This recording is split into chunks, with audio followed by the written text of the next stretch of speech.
इसको भी कमेंट पे करिए।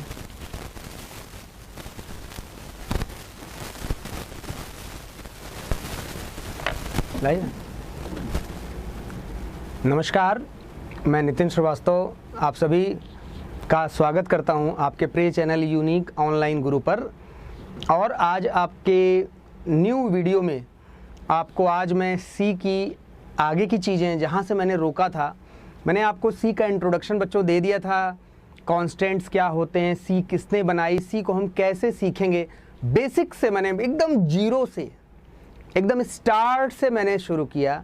और मुझे उम्मीद है कि आप लोगों को जो पिछला वीडियो आपने देखा है उसमें आपको अवश्य समझ में आया होगा, आपको फ़ायदा मिला होगा, आपको कुछ आइडिया अवश्य लगा होगा कि क्या है सी, किसने बनाई, किस तरह की ये लैंग्वेज है और कैसे हमको इसको सीखना है, क्या सीक्वेंस पकड़ के चलना है। तो उसी सीक्वेंस को फॉलो करते हुए मैंने आपको शायद ये बता दिया था कि कांस्टेंट क्या होते हैं। कांस्टेंट वो वैल्यू है जिसमें सी कांस्टेंट की मैं बात कर रहा हूँ, जिसमें कि आप कोई परिवर्तन नहीं कर सकते। कांस्टेंट एक स्थिरांक होता है, वो वैल्यू जिसको कि आप चेंज नहीं कर सकते। कितने प्रकार के कांस्टेंट होते हैं मैंने ये भी आपको बताए थे, प्राइमरी और सेकेंडरी कांस्टेंट, अगर आपको याद हो। प्राइमरी कांस्टेंट बच्चों वो हैं जो बने बनाए होते हैं, जिनको कि हम बनाते नहीं हैं, पहले से डेवलप हैं, लाइक इंटीजर, रियल यानी फ्लोट और कैरेक्टर।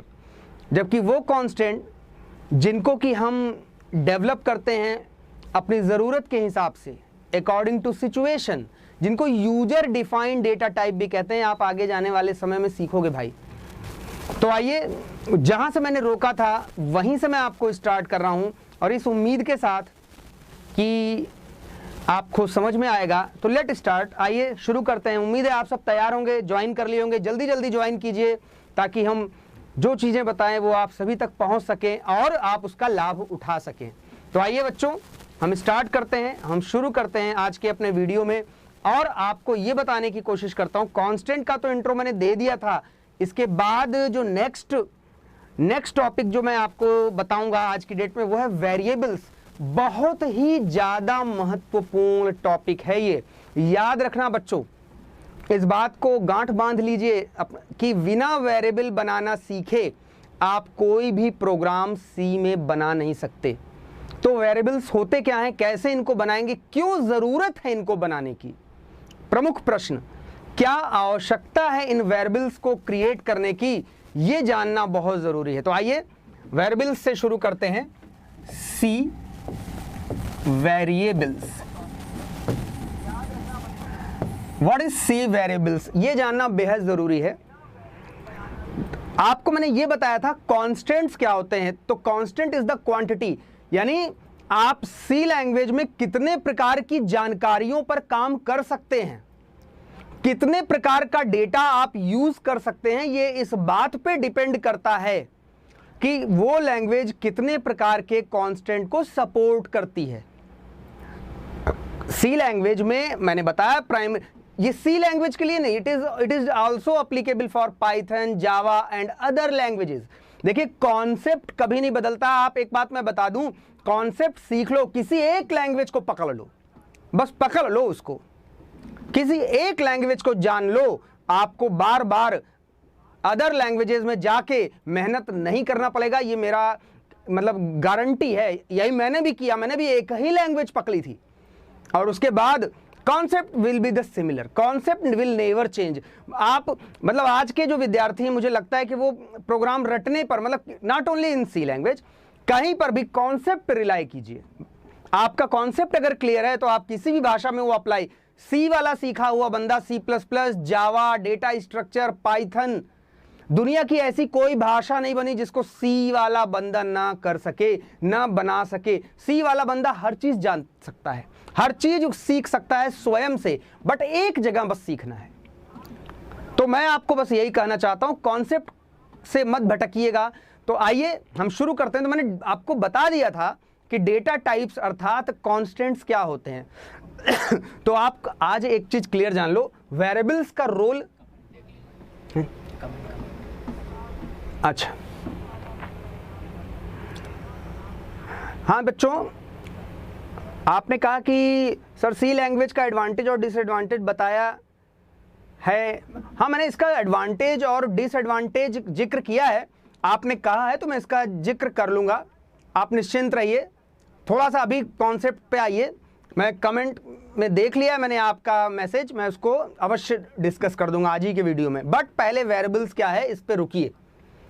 तो वेरिएबल्स क्या होते हैं ये जानना बेहद ज़रूरी है। तो मैं आपको बता दूं कि आप अगर कोई भी प्रोग्राम बनाओगे सी में, कोई भी प्रोग्राम फाइल नेम कुछ भी आप रखेंगे, एक्सटेंशन सी के प्रोग्राम फाइल का होगा .c। Program is the set of instruction, यानी निर्देशों का सेट होता है। आप इसमें इंस्ट्रक्शंस बनाएंगे। थोड़ी देर के लिए इमेजिन कीजिए, ये जो प्रोग्राम है ये एडिशन का है। एडिशन मतलब होता है जोड़ने का, और एडिशन किसका? दो नंबरों का एडिशन, किन्हीं भी दो नंबरों का एडिशन।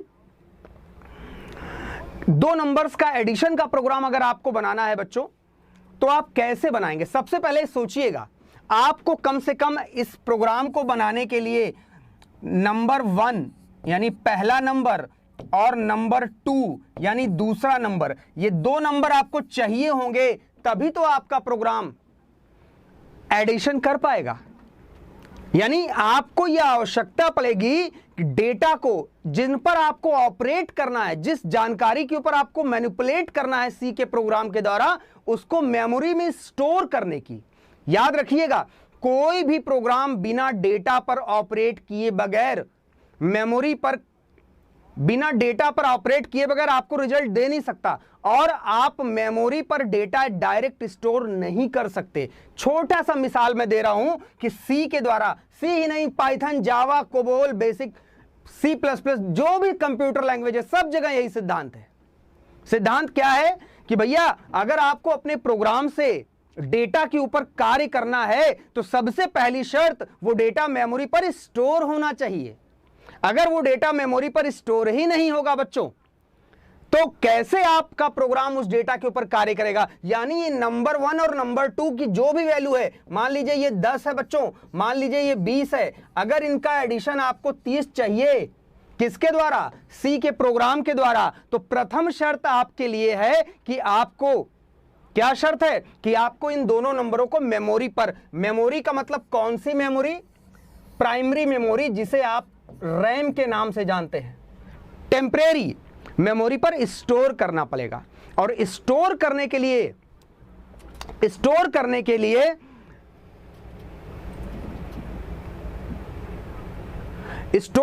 आपको क्या आवश्यकता पड़ेगी? स्टोर करने के लिए आपको आवश्यकता पड़ेगी वेरिएबल्स की। कोई भी डेटा, कोई भी जानकारी, चाहे वो न्यूमेरिक हो, चाहे वो दशमलव की हो, चाहे वो स्ट्रिंग हो, चाहे वो कोई भी प्रकार की जानकारी हो, अगर आप प्राइमरी मेमोरी पर रखेंगे, रखना ही पड़ेगा भैया, मजबूरी है। क्यों रखेंगे? तभी आपका प्रोग्राम उसको यूज कर पाएगा। तो इसके लिए आपको वेरिएबल्स क्रिएट करना पड़ेगा। क्यों? क्योंकि बिना, जान लीजिए ये वेरिएबल्स क्या होते हैं, ये लोकेशन है, ये ब्लॉक होते हैं किसके? प्राइमरी मेमोरी के, जहां जाकर आप डेटा को स्टोर करेंगे। मान लीजिए आपने दो वेरिएबल्स बनाए प्राइमरी मेमोरी पर, एक बनाया x, दूसरा बनाया y, और x में आपने रखा 10, y में रखा आपने 20। 10 कैसा कांस्टेंट है बच्चों? इंटीजर कांस्टेंट है। y कैसा कांस्टेंट है बच्चों? इंटीजर कांस्टेंट है। अब आपका प्रोग्राम x प्लस वाई कर पाएगा, और जब वो x प्लस वाई करेगा तो वो वैल्यू x का मतलब मेमोरी से 10 और y का मतलब मेमोरी से क्या लेगा? 20 लेगा। तब जाकर आपका प्रोग्राम 10 प्लस 20 का रिजल्ट आप सब जानते हैं कि 30 देगा। तो ये बेसिक कॉन्सेप्ट है। What is memory variables? Memory variables क्या होते हैं? मेमोरी वेरिएबल्स लोकेशन है। प्राइमरी मेमोरी पर बनाई गई वो लोकेशन जहां पर आप अपना डेटा, किसी भी प्रकार का डेटा, चाहे वो इंटीजर हो, सी में जितने प्रकार के डेटा को आपका सी लैंग्वेज सपोर्ट करता है, आप स्टोर करते हैं। तो याद रखिएगा, मेमोरी वेरिएबल्स आपके लोकेशन होती है रैम की, जहां पर जाकर आपका डेटा बच्चों स्टोर होता है। उम्मीद करता हूं आपकी समझ में आ गया होगा कि वेरिएबल्स क्या है। Variables are location of RAM where we store our data. Variables memory location का कह सकते हैं, मेमोरी की लोकेशन होता है बड़े सरल शब्दों में, और जहां पर हम अपने डेटा को स्टोर करते हैं। किस लिए? ताकि हमारा प्रोग्राम क्या कर सके, उनको यूज कर सके, उसको मैनिपुलेट कर सके, आपकी जरूरतों को पूरा कर सके। तो उम्मीद है वेरिएबल्स क्या होते हैं कुछ क्लियर होगा कि variables are the memory location. लेकिन अभी इतने से बात नहीं बनेगी कि खाली वेरिएबल्स क्या होते हैं, प्रश्न ये उठता है कि इनको कैसे क्रिएट करते हैं, हाउ टू क्रिएट वेरिएबल्स। तो आइए हम लोग क्रिएटिंग वेरिएबल्स के बारे में आगे बढ़ते हैं और आपको मैं दिखाता हूं कि सी में वेरिएबल्स कैसे क्रिएट करते हैं। क्रिएटिंग वह बहुत बेसिक सी चीज है, इसको जान लीजिए भाई, कैसे क्रिएट करते हैं।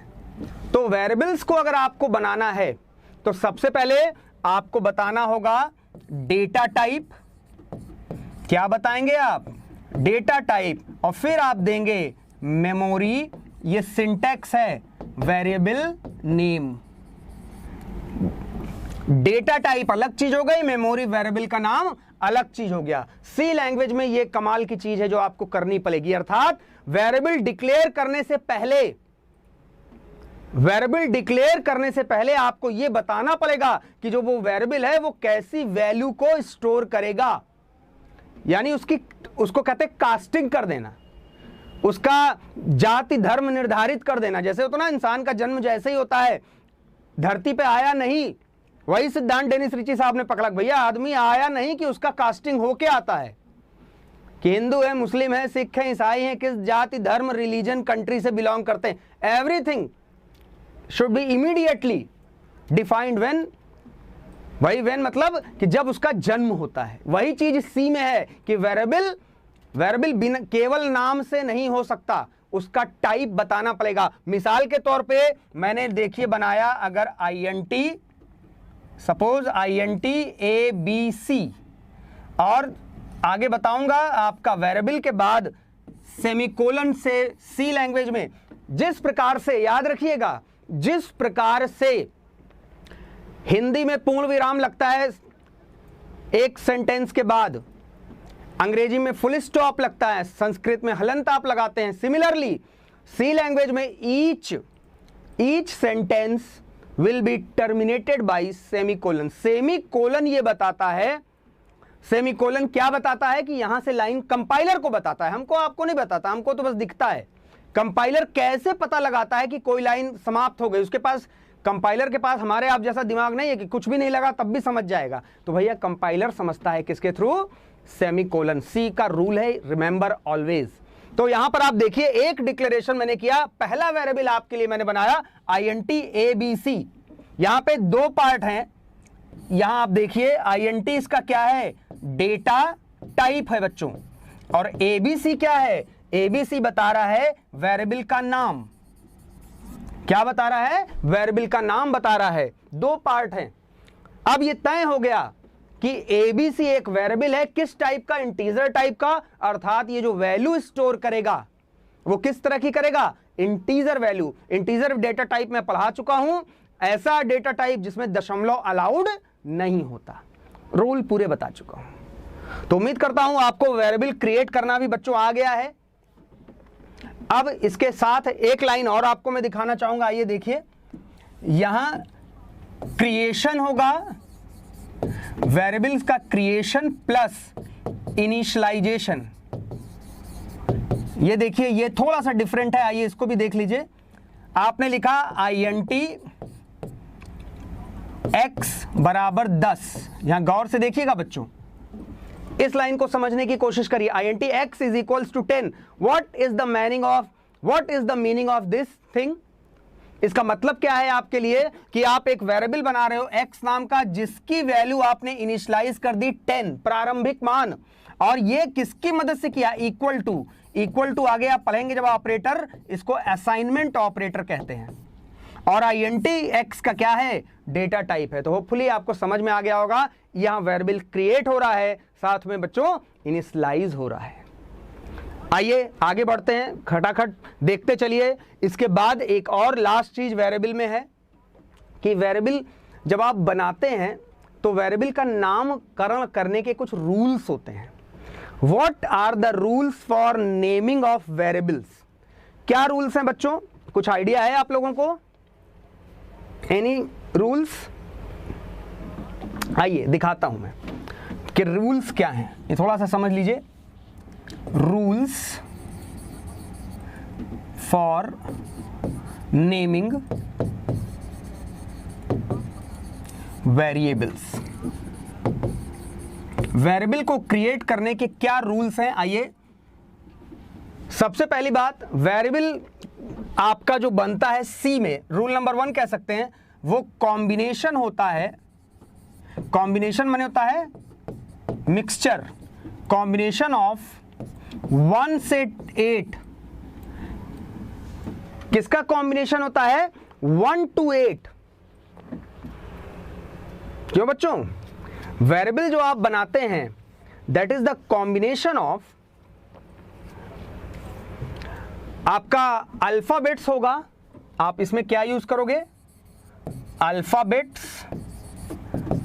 आप डिजिट्स का यूज कर सकते हैं, और एक और चीज आप यूज कर सकते हैं, अंडरस्कोर। 1 से 8 बच्चों सी में कहा यह जाता है कि आप मैक्सिमम वेरिएबल की लेंथ 8 कैरेक्टर, बड़ा अलाउड है, अलग अलग सी के वर्जन्स हैं, लेकिन आपको भाई सेफली मैं कहूंगा कि मैक्सिमम लेंथ आपके सी वेरिएबल की अगर आपसे कोई पूछे नॉर्मली, तो आप 8 कैरेक्टर तक कह सकते हो। 8 कैरेक्टर से ज्यादा सी वेरिएबल की लेंथ नहीं कह सकते आप। तो सी वेरिएबल क्या है? कॉम्बिनेशन है 1 to 8 अल्फाबेट, यानी A to Z, डिजिट 0 से 9 और अंडरस्कोर का। दूसरा रूल क्या है सी के वेरिएबल का? द सेकेंड रूल इज कि पहला जो कैरेक्टर होगा, first character should be alphabet. तीसरा क्या है? पहला 1 to 8 alphabet digit special symbol में अंडरस्कोर, पहला कैरेक्टर आपका अल्फाबेट होगा, नो क्वामा या ब्लैंक। तीसरा, क्वामा या स्पेस वेरिएबल नेम में अलाउड नहीं है, आर नॉट अलाउड। इतनी बात आप याद रखेंगे तो वेरिएबल नेम में कभी गलती नहीं करोगे। तो वेरिएबल क्या है? द वेरिएबल कह सकते हैं लोकेशन है प्राइमरी मेमोरी की, जहां पर हम अपना डेटा स्टोर करते हैं, और बिना वेरिएबल डिक्लेयर किए बगैर आप सी में एक प्रोग्राम नहीं बना सकते। वेरिएबल्स बनाने के कुछ रूल्स हैं बच्चों। वेरिएबल का आपका कॉम्बिनेशन हो सकता है 1 से 8 अल्फाबेट डिजिट और स्पेशल सिंबल में अंडरस्कोर का खाली। दूसरा क्या है कि पहला कैरेक्टर वेरिएबल नेम का अल्फाबेट होगा। और तीसरा रूल क्या कहता है कि भैया क्वामा या स्पेस वेरिएबल में अलाउड नहीं होंगे। अंडरस्टैंड? तो आइए इसको आगे बढ़ाते हैं, इसी सीक्वेंस को। मैं कुछ वेरिएबल के नाम लिख रहा हूं। अगर मैं लिखता हूं, सपोज कीजिए INT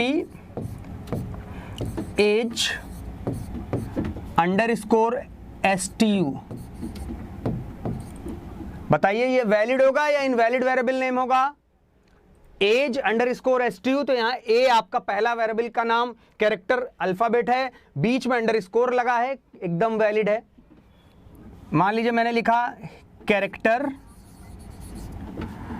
12XYZ, बताइए ये कैरेक्टर टाइप का वेरिएबल है जिसका नाम मैंने रखने की कोशिश की 12XYZ, क्या ये अलाउड होगा?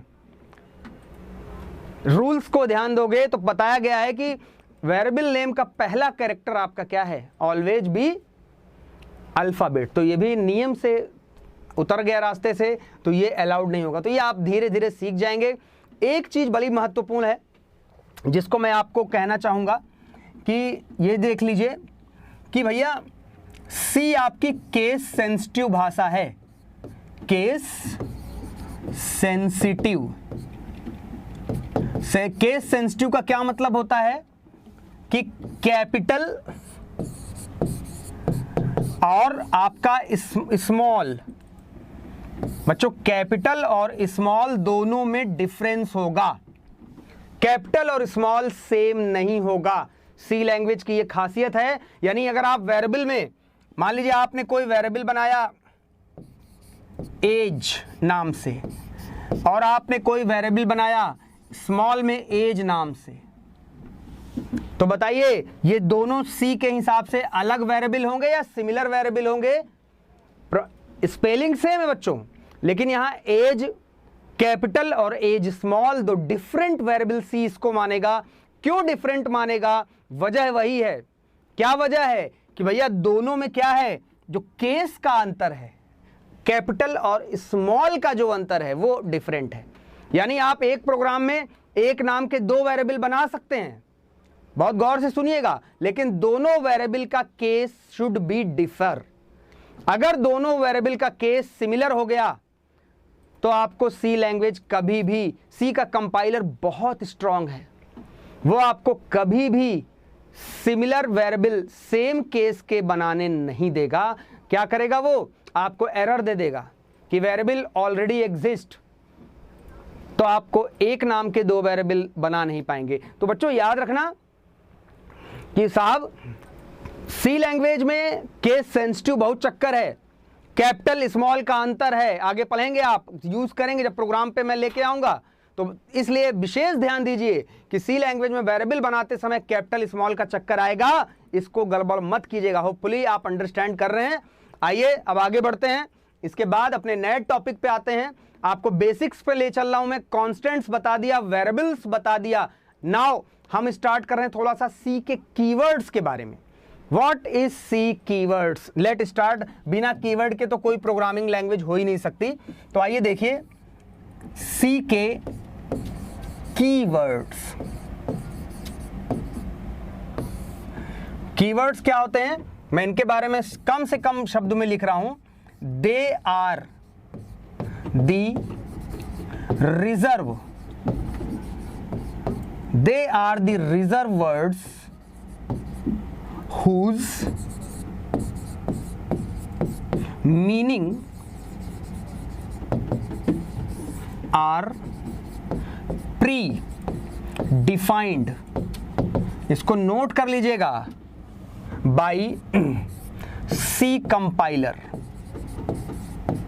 इतने कम शब्दों में कोई नहीं बता पाएगा कीवर्ड्स क्या हैं। वो शब्द सी लैंग्वेज में बच्चों आप प्रोग्राम बनाएंगे, बहुत सारे शब्दों का यूज करेंगे, लेकिन कुछ शब्द ऐसे हैं, वो कितने शब्द हैं, वो कितने शब्द हैं, वो टोटल 32 शब्द हैं। How much? याद रखिएगा, ऑलवेज रिमेंबर, बहुत वाइबा में पूछा जाता है। सी लैंग्वेज में 32 ऐसे शब्द हैं जिनका मायने, जिनकी मीनिंग, जिनका डेफिनेशन, जिनका प्रोटोटाइपिंग, जो टेक्निकल वर्ड्स में आपको समझ में आ जाए वो सब बता दे रहा हूं।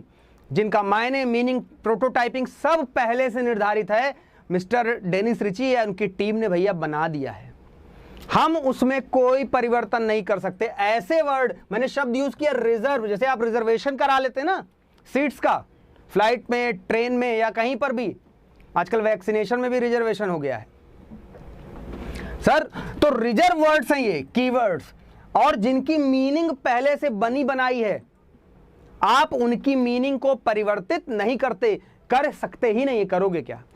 और अगर परिवर्तित करने की कोशिश करोगे तो आपको एरर कंपाइलर साहब बैठे हैं, वो प्रोवाइड कर देंगे। और कितने कीवर्ड्स हैं? 32। और याद रखना, keywords are case sensitive.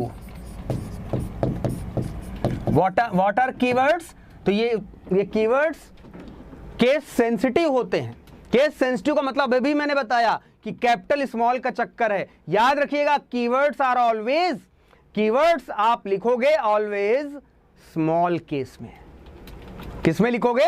Small case में। कैपिटल केस में कीवर्ड्स अगर आप लिखेंगे तो आपको कंपाइलर, क्यों भैया, क्यों ऐसा होगा? वजह यही है क्योंकि केस सेंसिटिव है। कीवर्ड्स की जो डेफिनेशन डेनिस रिची ने बना के रखी है वो स्मॉल केस में। तो प्लीज याद रखिएगा, आप सभी के लिए है कि कीवर्ड्स क्या होते हैं। Keywords are the reserve word जिनकी मायने प्री डिफाइंड है। Keywords are the reserve word जिनका मायने पहले से निर्धारित है। आप उनकी मायने को बदल नहीं सकते, परिवर्तित नहीं कर सकते। अब बच्चों आइए मैं कुछ कीवर्ड्स 32 के 32, देखिए आपके लिए मैं एक बहुत ही इंपॉर्टेंट बात बता दूं, सूचना है कि मैं आप लोगों के लिए नोट्स प्रिपेयर कर रहा हूं या कर चुका हूं। बहुत जल्दी आप तक वो नोट्स भिजवाने की व्यवस्था चैनल के माध्यम से हो जाएगी। नोट्स का पीडीएफ रहेगा, तो जो चीजें मैंने बताई हैं आपको डिटेल में वो आपको मिलेगा। आप कृपया उसको देखिए, उसको डाउनलोड कीजिए, उसका प्रिंट आउट लीजिए।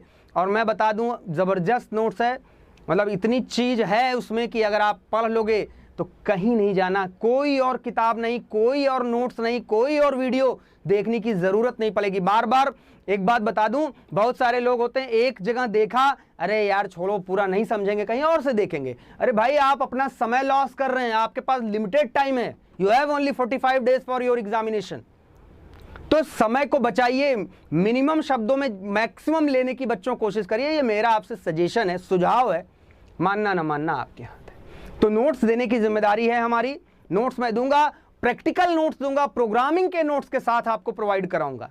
आप उसको चलाइए अपने लैपटॉप पे, अपने मोबाइल पे, जहां सी का कंपाइलर टर्बो टीसी डाउनलोड करते हो भैया, और मुझसे पूछिए कोई क्वेश्चन में कोई डाउट है, कोई दिक्कत है, कोई समस्या है, आप चैनल के द्वारा मुझसे जुड़ सकते हैं और पूछ सकते हैं क्वेरीज। चैनल के माध्यम से मुझे पता चल जाएगा कि आपकी क्या फलाने स्टूडेंट्स की प्रॉब्लम है। मैं सीमित समय के पश्चात भी बच्चों पूरा प्रयास करता हूं अपने हर विद्यार्थी की शंकाओं को समाधान करने का, यही मेरा नेचर है। तो उम्मीद करता हूं आप समझेंगे मेरी बात को। आइए आगे बढ़ते हैं। कौन कौन से कीवर्ड्स हैं, ये नोट्स मिलेगा आपको। कीवर्ड्स की कुछ लिस्ट मैं बता रहा हूं, 32 हैं भाई, 32 को यहां देना बेवकूफ़ी है। कुछ पॉपुलर मैं दे रहा हूं, जैसे हर लैंग्वेज में मिलता है if, else, break, INT, continue, switch,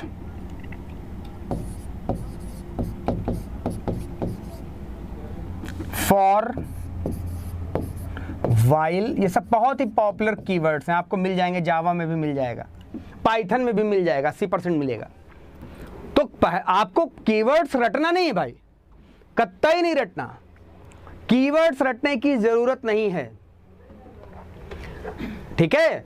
आपको रटना कुछ नहीं है, सिर्फ समझना है और लिस्ट आपके पास जाएगी।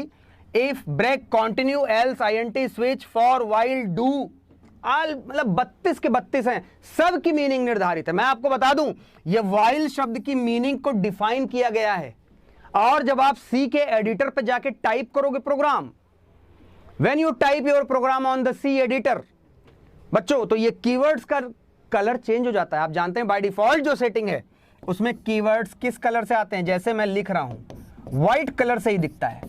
आपको अंतर समझ में आ जाएगा, नॉर्मल टेक्स्ट और कीवर्ड में एडिटर अंतर करेगा, आपको मतलब कहते हैं ना, आपको अवेयर कर देगा, आपको वो जानकारी दे देगा कि देखिए आप कीवर्ड्स टाइप कर रहे हैं, बी केयरफुल अबाउट दैट। तो keywords are the reserve words, case sensitive है, जिसका मायने पूर्व।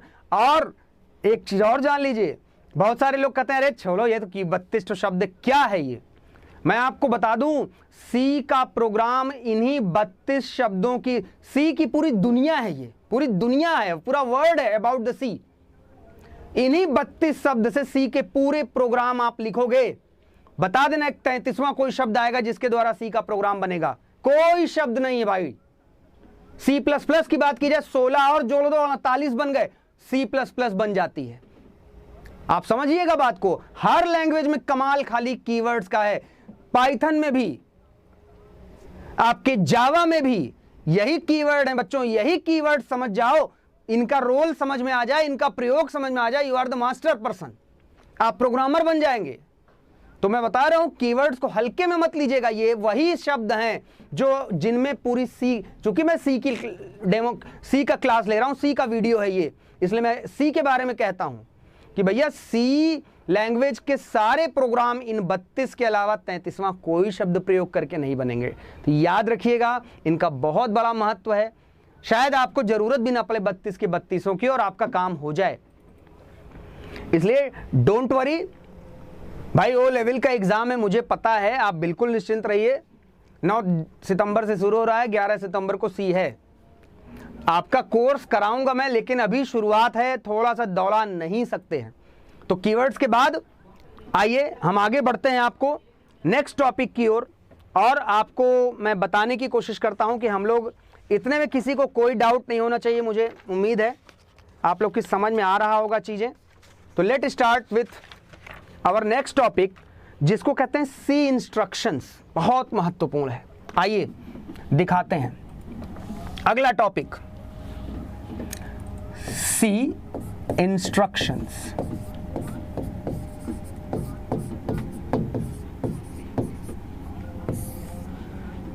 इंस्ट्रक्शन माने होता है बच्चों निर्देश। आप जानते हैं इंस्ट्रक्शन की हिंदी।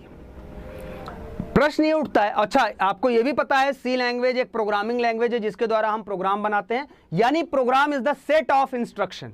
अरे भैया जब यही नहीं जानोगे कि इंस्ट्रक्शन कितने प्रकार के होते हैं, आप में से कोई हो तो बताइए तुरंत कमेंट सेक्शन में, how many types of instruction in C, can you please. कितने प्रकार के इंस्ट्रक्शंस होते हैं यह आपके लिए जानना बेहद जरूरी है कि सी में कितने प्रकार के इंस्ट्रक्शंस पाए जाते हैं। 4 प्रकार के इंस्ट्रक्शंस हैं। आइए मैं बताता हूं कौन कौन से वो इंस्ट्रक्शंस हैं।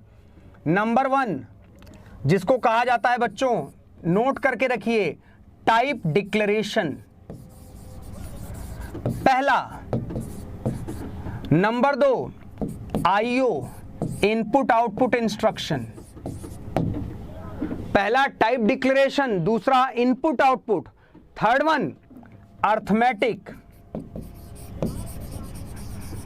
और बच्चों चौथा आपका जिसे कहा जाता है कंट्रोल इंस्ट्रक्शन।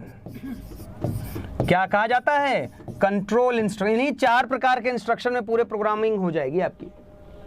चीजों को ऑर्गेनाइज करना बहुत जरूरी भैया, व्यवस्थित करके ही चल सकते हैं, कूद के नहीं चल सकते, कूद के नहीं पढ़ाया जा सकता। आपको धीरे धीरे करके मुझे वहां तक ले जाना है जहां से फिर मैं दौड़ा पाऊंगा आपको प्रोग्रामिंग की लाइन पे। प्रोग्रामिंग में कोई टाइम नहीं लगेगा, लेकिन कॉन्सेप्ट थोड़ा शुरू में 2-4 वीडियोस चाहिए। आप धैर्य रखिए, मैंने पिछली वीडियो में भी यही निवेदन किया है कि प्लीज बी पेशेंट। तो आइए बच्चों, ज्यादा बोलने से अच्छा है कि समझा जाए। Type declaration, IO instruction, arithmetic और कंट्रोल। आइए शुरू करते हैं। पहला टाइप डिक्लेरेशन। टाइप डिक्लेरेशन मैं आपको बता भी चुका हूं। टाइप डिक्लेरेशन ये क्या चीज है भाई? What is this type declaration instruction? तो टाइप डिक्लेरेशन इंस्ट्रक्शन आपका जो होता है जिसमें कि हम मेमोरी वेरिएबल्स का टाइप बताते हैं। अभी मैंने आपको जिक्र किया, ऑलरेडी हम इसके बारे में जिक्र कर चुके हैं, जिसको क्या कहते हैं, इसमें करते क्या है, declare the type of variable. Declaration, what is this? To declare the type of variable. Type declaration instruction में हम वेरिएबल के टाइप को डिक्लेयर करते हैं। भैया वेरिएबल का टाइप क्या होगा? जैसे कि फॉर एग्जांपल कोई वेरिएबल आप कैरेक्टर टाइप बनाना चाहते हैं, कैरेक्टर CH। जब देखिएगा ये किस टाइप का इंस्ट्रक्शन हुआ बच्चों, ये हो गया आपका टाइप डिक्लेरेशन इंस्ट्रक्शन, जिसमें कि जाकर आप वेरिएबल के टाइप को बताते हैं। बहुत सीधी सी चीज है। सबसे प्रथम टाइप का ये इंस्ट्रक्शन होता है सी प्रोग्रामिंग का। फर्स्ट टाइप का इंस्ट्रक्शन अगर कोई होगा तो वो आपका होगा type declaration instruction. Hope you understand. तो इसमें मुझे कोई टाइम नहीं देना। दूसरा जो इंस्ट्रक्शन है जिसको कहा जाता है बच्चों आपका IO instruction, input output instruction. What is this IO instruction? आइए इस पे भी लेते हैं।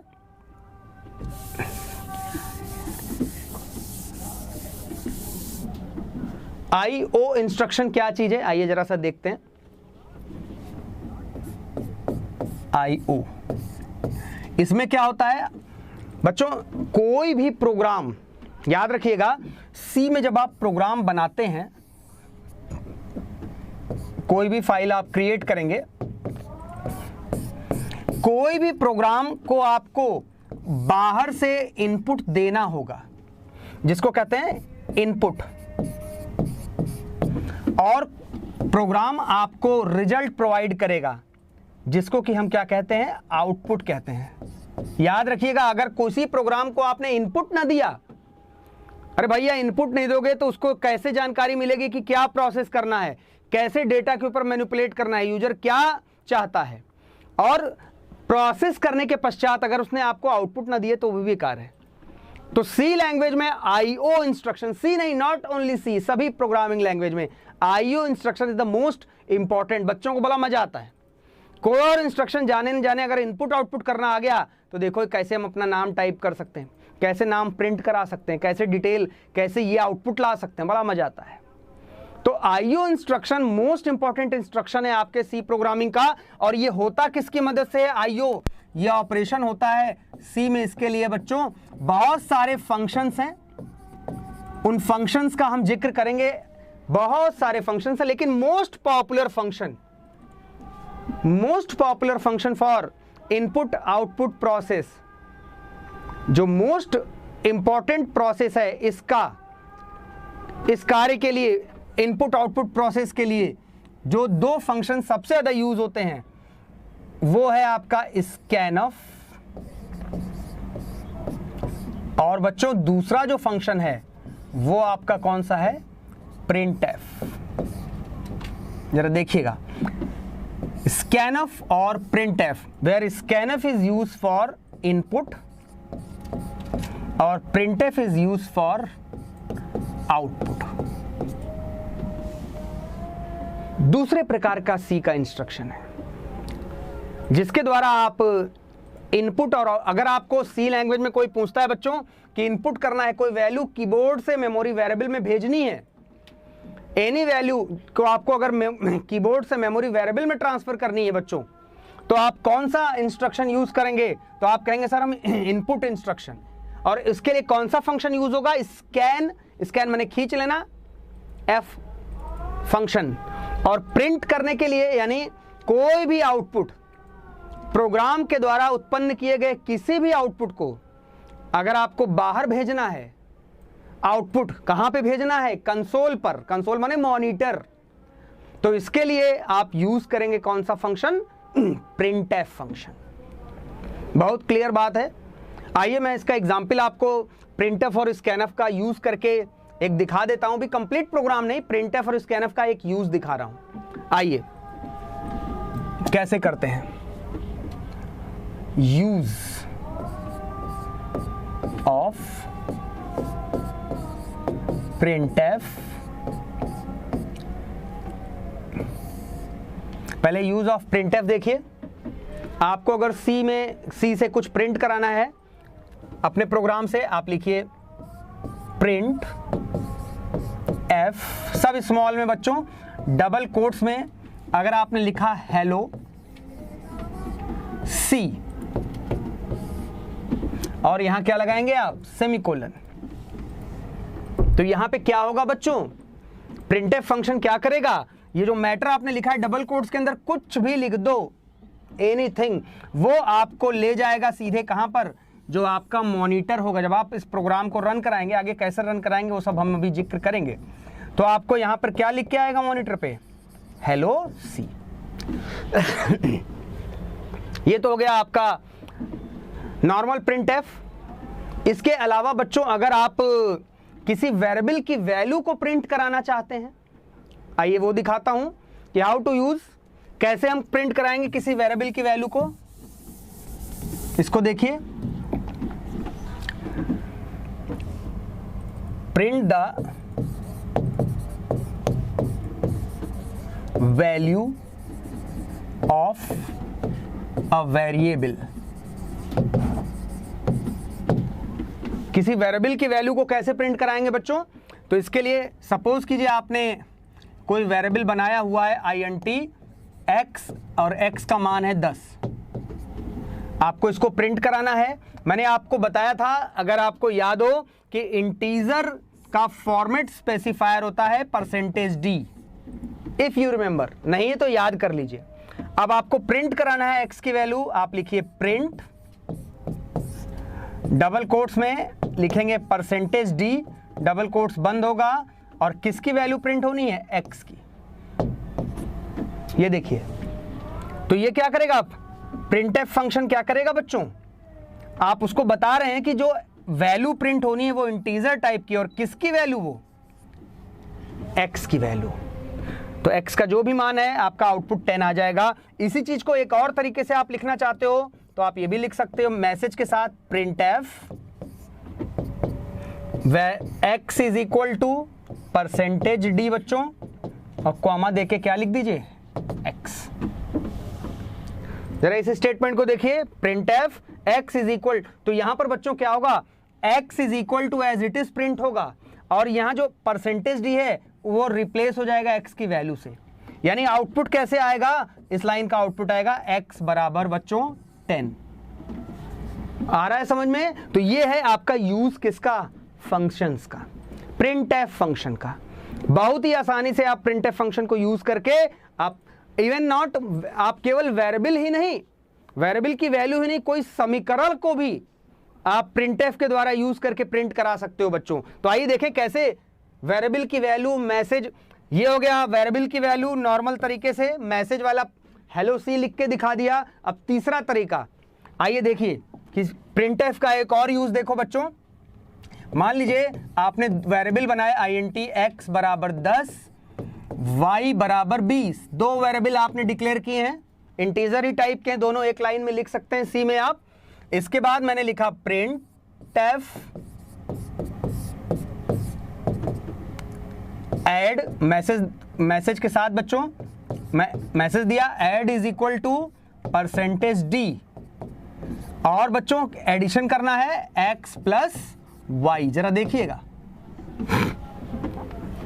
यहां पर क्या होगा, जरा देखिए आउटपुट क्या आएगा, ये मैसेज है इतना तो लिख के आएगा जैसे आपने लिखा as it is add is equal to, और यहां परसेंटेज डी यानी इंटीजर वैल्यू रिप्लेस होगी किससे, x प्लस वाई के मान से।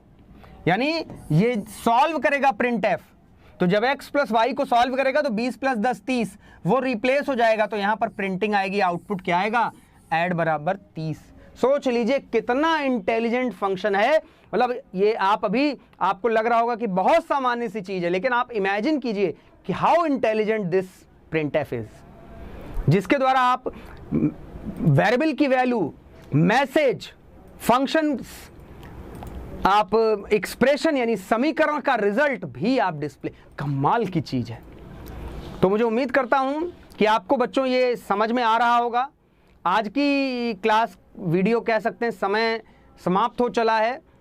बस अब इसके बाद कल के वीडियो में, नेक्स्ट लेक्चर में हम स्टार्ट करेंगे इनपुट और आउटपुट दोनों कैसे लेते हैं। देखिए ये छोटे छोटे प्रोग्राम की ओर हम बढ़ा देंगे आपको। इसके बाद आपको समीकरण यानी तीसरा जो मैंने कहा था ना, सी में इंस्ट्रक्शंस, अर्थमेटिक इंस्ट्रक्शंस और कंट्रोल इंस्ट्रक्शन जैसे ही मैंने कराना शुरू किया, आपकी प्रोग्रामिंग यानी कंडीशन पे कार्य, if else, nested if else, switch, looping, ये सब मतलब मेन सी की ओर आप प्रोग्रामिंग की ओर बढ़ जाएंगे। तो मैक्सिमम 2 या 3 वीडियो, कमेंट बंद है, मैक्सिमम 2 या 3 वीडियो में आप धैर्य रखिए। और मैं, ये बंद हो जाता है यार, 2 मिनट बच्चों, होल्ड डाउन।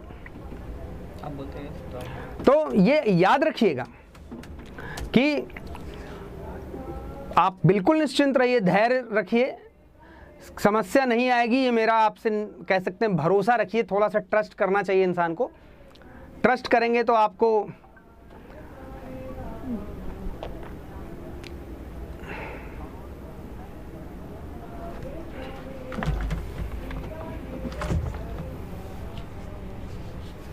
यस आप में से किसी ने पूछा है कि क्या मैं डिवाइड करना हो तो सर परसेंटेज डी यूज कर सकते हैं।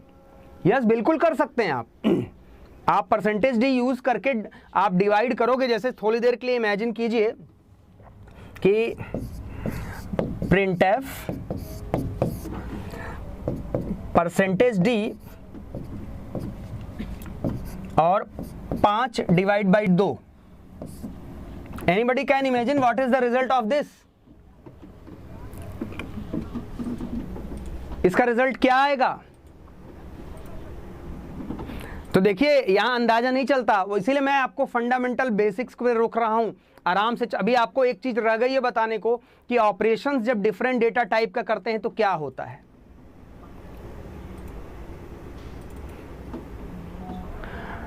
डिवाइड और मल्टीप्लाई में कैसे होगा बच्चों, बहुत आसान है, बस आपको ऑपरेटर चेंज करना है। पहले आइए देख लीजिए, किसी ने मुझसे पूछा कि परसेंटेज डी करके क्या डिवाइड कर सकते हैं। आप में से कोई बताइए कि इसका आउटपुट क्या। अरे भाई 5/2 आना चाहिए 2.5, 2.5, लेकिन चूंकि यहां आप इंटीजर की बात की बच्चों, तो कंपाइलर क्या करेगा, 0.5 को ट्रंकेट कर देगा। ट्रंकेट माने हटा देना, तो जो रिजल्ट आएगा वो क्या देगा,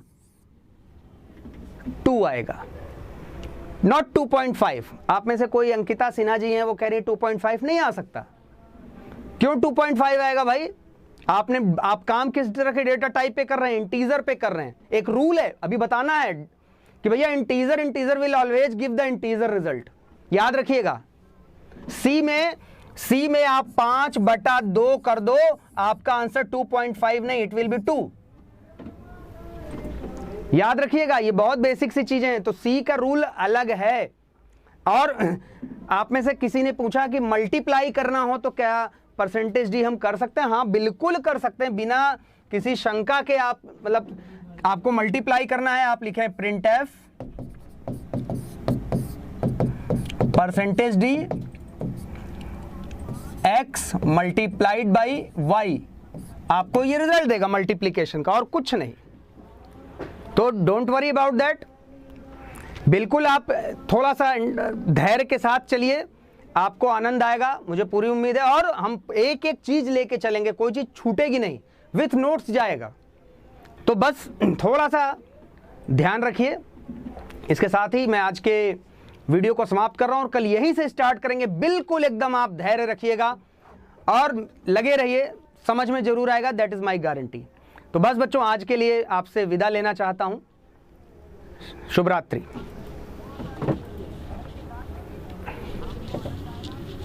डिस्कनेक्ट कर दें।